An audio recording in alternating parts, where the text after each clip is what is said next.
Hi, my name is Anthony Bogley. I'm here to show off my Wort The Raid Mother deck. It is Mono Green Storm.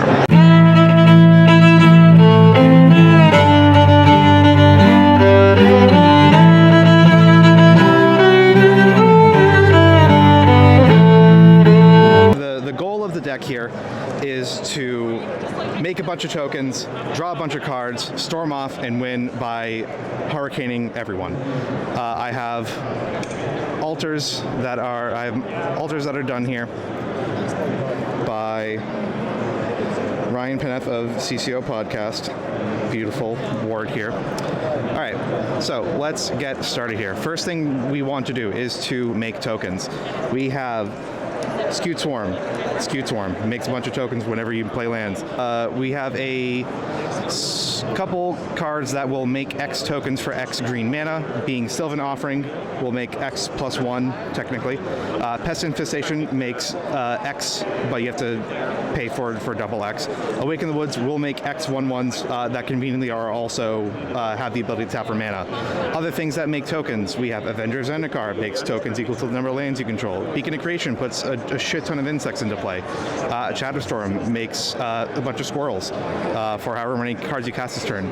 Joel Rail only makes 1 token per turn. You can make the creatures big. This should probably be taken up for a Skull Clamp.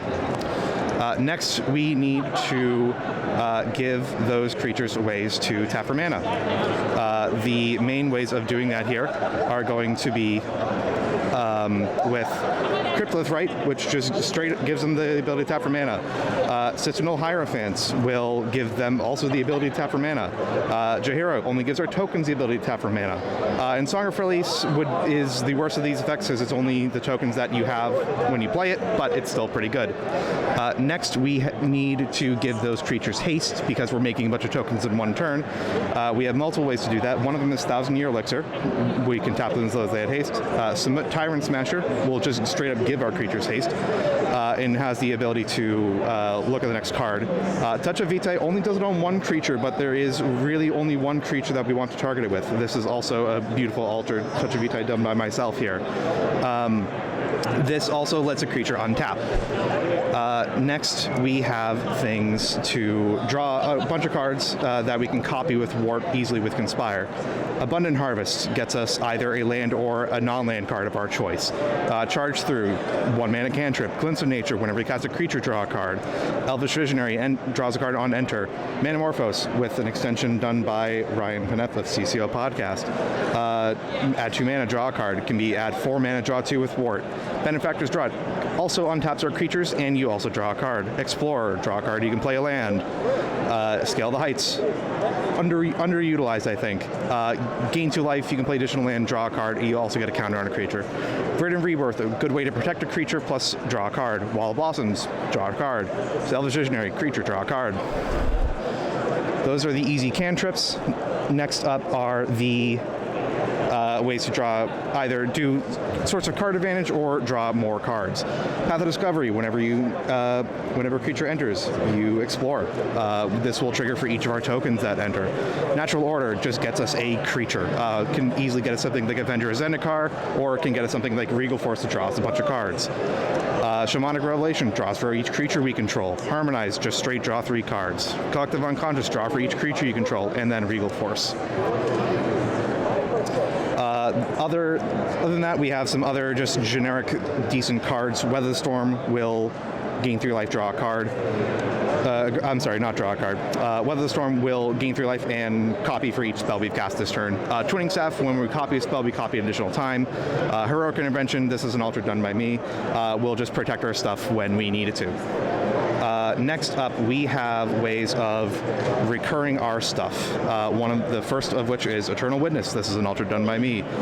Simple gets a card back from our graveyard. Shigeki, Jukai Visionary. This lets us discard it and return X card, half of X cards technically. It also can bounce itself to our hand to get us a land if we need it. Dryad's Revival, similar to Eternal Witness, just return a card. Skullwinder returns a card for us and an opponent. Timeless Witness is the worst Eternal Witness, however we can reuse it from our graveyard if we need to. Regrowth, just return target card, able to be copied with Wort, same with Dryad's Revival. Same with Balaged Recovery, which is also just conveniently a land.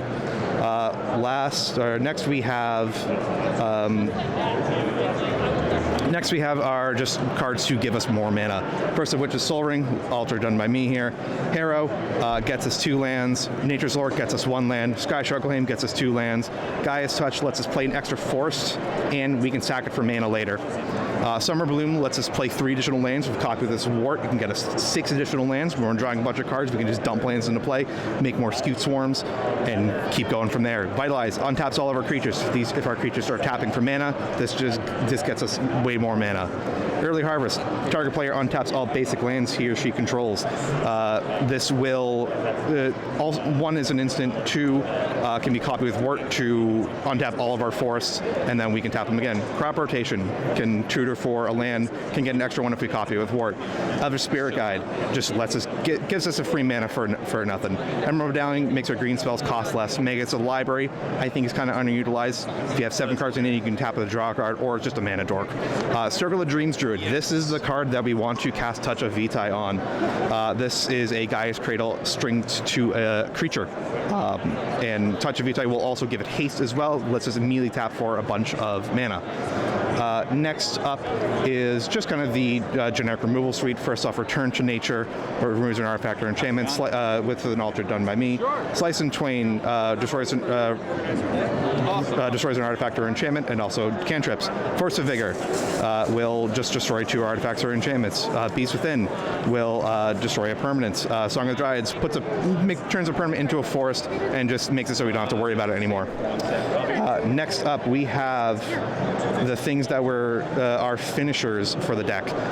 The first of which is Throne of the God Pharaoh. All of our tapped creatures at the end of the turn will just hit our opponents for that much damage. Just raw, nice and easy. Next up is Finale of Devastation. Not only does this let us tutor cards, this also lets us.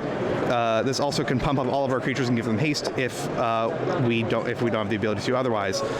Next up is the other main idea for the win cons here is Hurricane and Squall Line.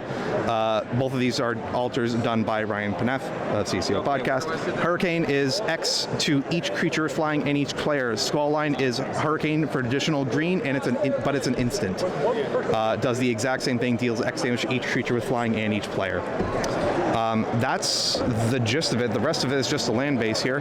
Non-basics, we have a Gaia's Cradle, which is a proxy done by me. Boseiju, who endures, Command Beacon, Emergence Zone, convenient because it lets us flash lets us go storm off at instant speed if we need to.